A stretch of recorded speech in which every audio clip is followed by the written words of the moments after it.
Okay, so Elizabeth Warren was protecting families as California's Attorney General. You bet. And Donald was scamming students at Trump University and trying to make money off people losing their homes. Elizabeth Warren, you have no right to talk about anybody scamming anybody because you scammed people for years by telling people you were part Native American. You scammed people for years by telling people that you were part Native American. Didn't you benefit from that when you applied to college, by the way, by putting that on your application? Okay. See what I mean? Pot calling the kettle black. Kamala Harris stepped up. She enforced the law. She fought the giant banks, and she delivered billions of dollars of help for families. She didn't fight Steve Mnuchin because he donated to her campaign, so she let him get off. And that is the difference between a criminal and a prosecutor. You know what else? Sorry. This is a bad idea for the Democratic Party to do. And I don't know how many times I need to say this, but I said this earlier as well. Demonizing people, like the whole criminal and felon thing, you are alienating a certain base in this country. You are alienating a certain base of people in this country. And I'll tell you right now, some Black people are sitting at home and they're hearing the things that Democrat politicians are saying about Donald Trump being a felon or being a criminal, and it's not making them happy. I'll tell you that one. And they don't realize that because they don't really talk to the everyday working person, right? Not everybody that has a criminal record necessarily did something devious. Like not everyone that has a criminal record like killed someone or something like that. Some people have a criminal record because Joe Biden and his crime bills. So think about that. Some people have a felony because of that.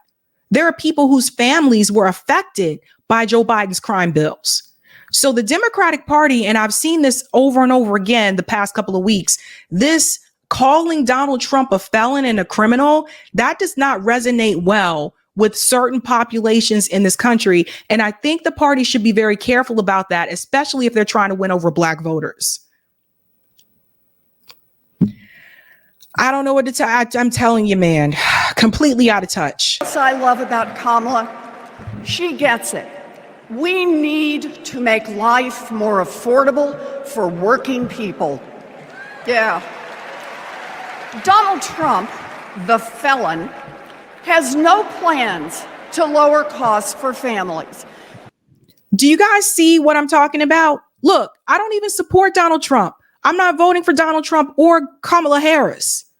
But the felon thing, like work people sitting like in the hood and a lot of working class people, they're hearing this and you're turning them off.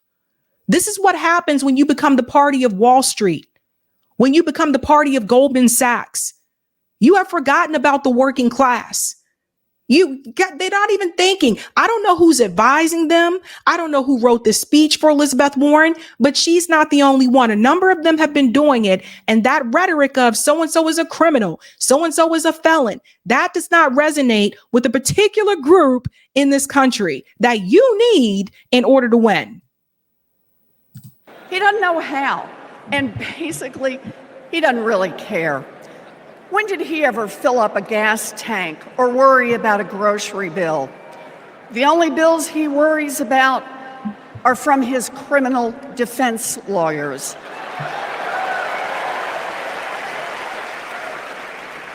But Kamala, she cares deep down. And she will take on the giant corporations that are squeezing American families. In fact, it's something she's done before. During the California wildfires, she went after the price gougers. During the pandemic, we worked together in the Senate to stop price gouging. And as president, she will lower costs for your family. She'll take on the Wall Street firms that buy up millions of houses and apartments and then jack up the rent.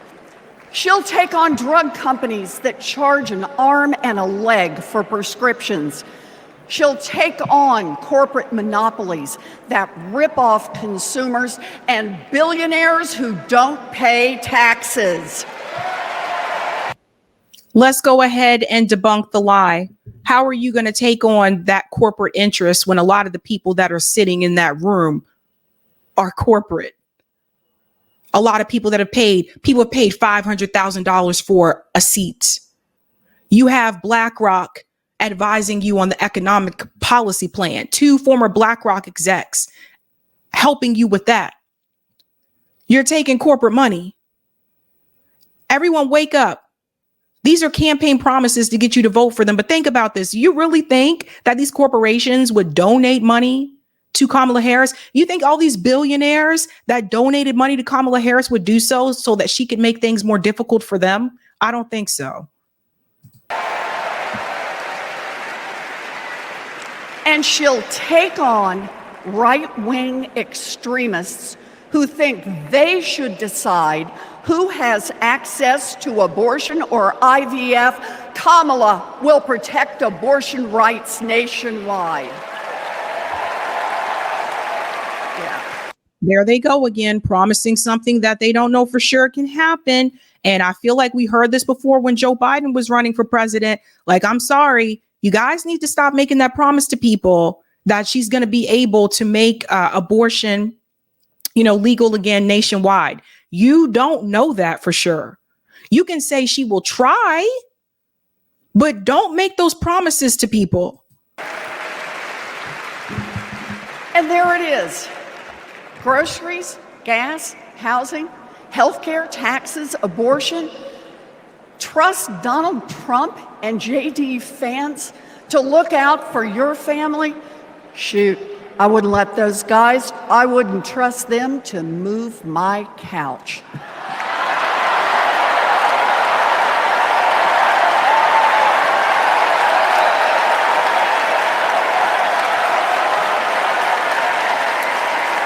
We need Kamala Harris.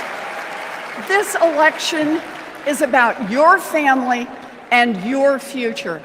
I've seen Kamala Harris fight. I've seen her win. And when it comes to our families and our futures, Kamala Harris is someone we can trust. So here it is, with joy in our hearts. Let's elect Kamala Harris, the next president of the United States.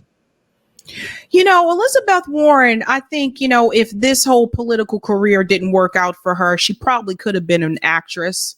I could see her walking across that stage and accepting an Academy Award because she's a really good actress. Let me explain something a little bit to you about Elizabeth Warren and how she got in that spot to begin with. Elizabeth Warren, when she decided to run for Senate, she was running against Scott Brown. Scott Brown, Republican here in Massachusetts, but he was a Massachusetts Republican, which basically meant that he kind of wasn't a Republican. I don't know how to explain it, but it's like he was more like a moderate Republican. I don't know, but you get the point. And she was running against him, right? It was actually a pretty close race the first time that she ran for Senate. The reason why Elizabeth Warren was able to win is because she appealed to a lot of the younger voters. She was talking about how a lot of these students that went to college ended up in a lot of debt because of the student loans that they took out while they were in college. So she was talking a lot about that. And that's how she won over a lot of the younger voters.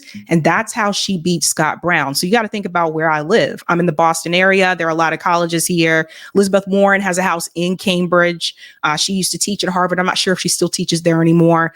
But obviously she was in an area where there's a lot of younger people. And that's how she was able to beat Scott Brown. After that, I believe Scott Brown moved to New Hampshire and ended up running for something else. I don't know. Scott got gone.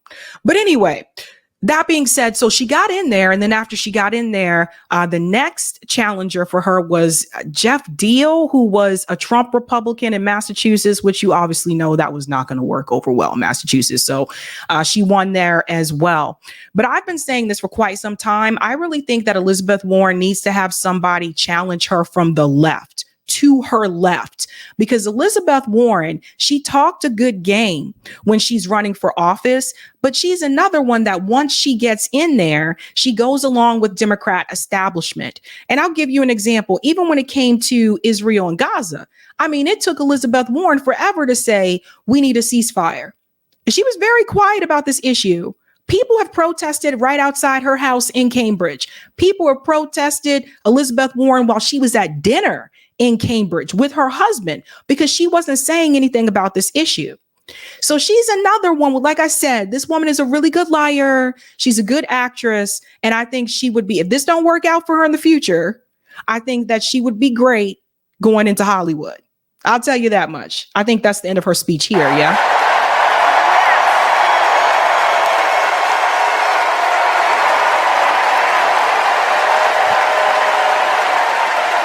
This is the woman who said that she was indigenous. This woman said she was Native American, then come to find out that wasn't true. And I'm just thinking about all the opportunities that she took away from people who actually are indigenous in this country that she received based on no like DNA evidence at that point in time or nothing. She just said, yes, well, my family members said that, you know, we were part Native American. So here's the thing. A lot of people's family members say that, man. And I think she originally grew up in Oklahoma before she moved here, right? So a lot, especially like, you know, for Black folk, a lot of our grandparents originally came from the South. And then during the Great Migration, they moved further north. So this was a common thing to hear, which is that we have Native American in our family. We have this in our family with no evidence whatsoever. But I think the difference is, unlike Elizabeth Warren, the rest of us did not put this down on applications and use it to our advantage. And Elizabeth Warren did. And that, I'm sorry. I'm sorry. So when Trump calls her Pocahontas, I kind of laugh because that's ridiculous. You took opportunities away from people who actually are indigenous. And that is messed up. Bye, Liz. Ay.